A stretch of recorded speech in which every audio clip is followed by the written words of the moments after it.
Okay, by 1854, things are getting even crazier, and the tensions between North and South are growing even more intense. 1854 is when Harriet Beecher Stowe publishes Uncle Tom's Cabin, which is a novel.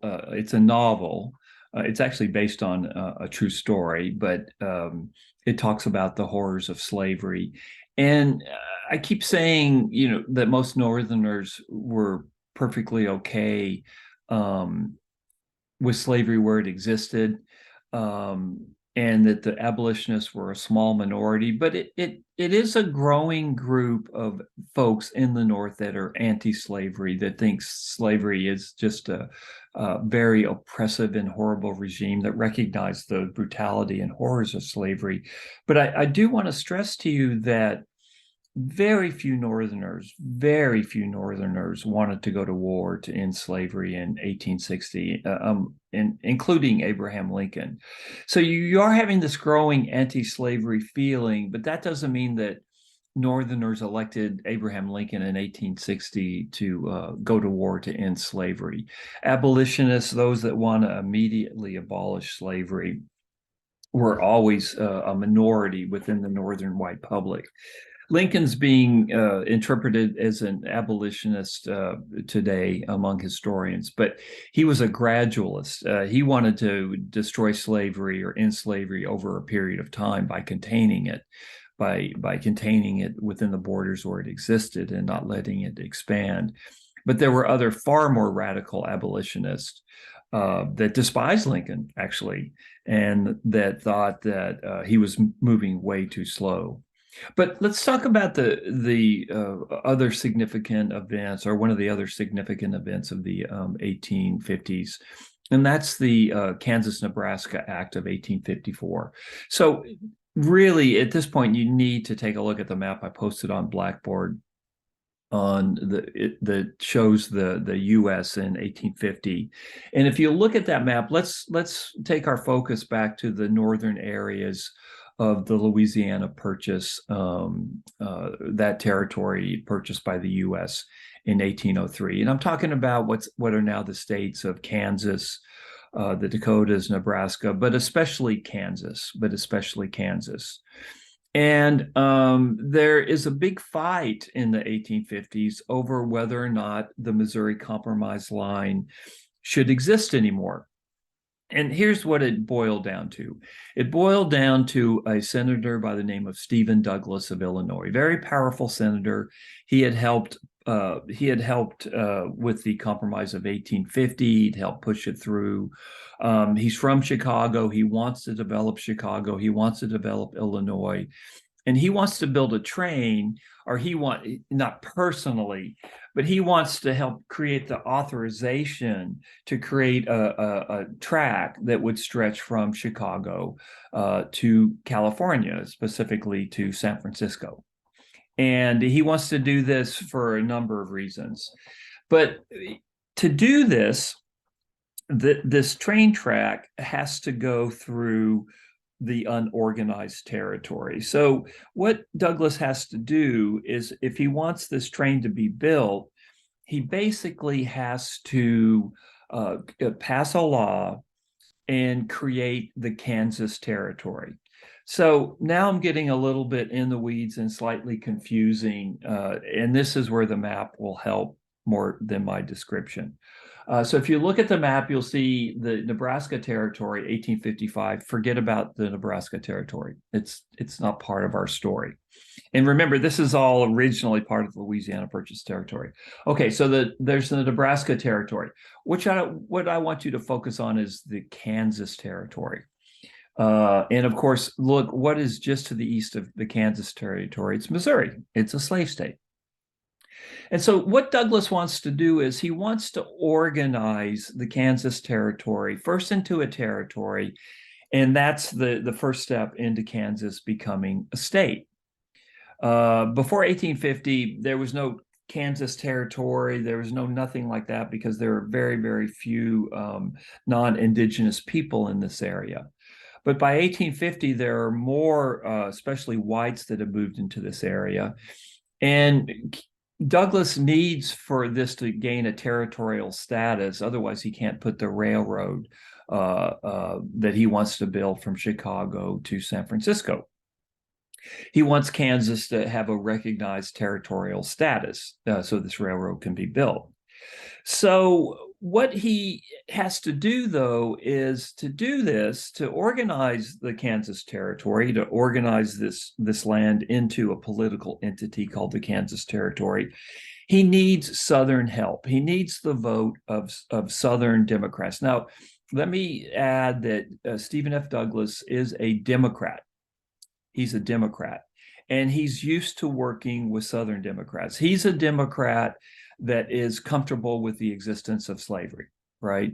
And he's popular in the South, he's popular in the North, but he needs to go to Southerners to get this Kansas territory organized. Why? Well, the New England people from New England didn't really want to help them because they didn't want to see Chicago grow because Chicago's a rival. And so he couldn't depend on fellow Northerners. So he goes to his fellow Southern Democrats and he says, "Look, what do you want to organize the Kansas Territory? Because I want to build this railroad, but I have to have Kansas has to be organized as a territory first. What do you want?" Well, Southerners wanted a railroad, but they wanted it from New Orleans to Los Angeles. So the other thing is that besides the railroad competition, Southerners saw a chance. They had regretted the Missouri Compromise line almost from the second it was agreed upon in 1820. They really thought they made a major mistake by agreeing to the Missouri Compromise line, which, as you should remember, stops the spread of slavery north of the southern border of Missouri, with the exception of Missouri. So Southerners say to Douglas, "Look, we'll work with you. We'll vote in the favor of organizing the Kansas Territory, but here's what we want from you. You've got to repeal the Missouri Compromise line. You've got to repeal the Missouri Compromise line." And Douglas, he swallowed hard, but ultimately he went along with this request. And he knew that it was going to open up this huge can of worms, but he really wanted this railroad built. Why? Well, he had presidential ambitions, and he thought maybe working with the South would gain him Southern voters if he ran for president, which he did in 1860, although he lost to Lincoln. He's a champion, as I said, of Illinois and especially Chicago interest. He wants to see Chicago grow, and if it's a major rail center, of course, Chicago. Well, we all know about Chicago. He's a believer in the development of the West. And there might have been some personal profit motive as well. He might have gotten some money out of this as well. But nonetheless, he agrees with the Southerners' demand, and he proposes a bill in the Senate, divides up this big territory into the Nebraska Territory, which you don't have to know, and the Kansas Territory. And what he said is, okay, look, we don't need a Missouri Compromise line. Let's abide by the principle of popular sovereignty. And popular sovereignty is something you need to write down because it's something that I want you to know and you'll be tested on. What Douglas said is, we don't need no stinking line to stop people from having slavery in their territory. Let's let voters decide. That's what popular sovereignty means. It's the sovereignty of the people.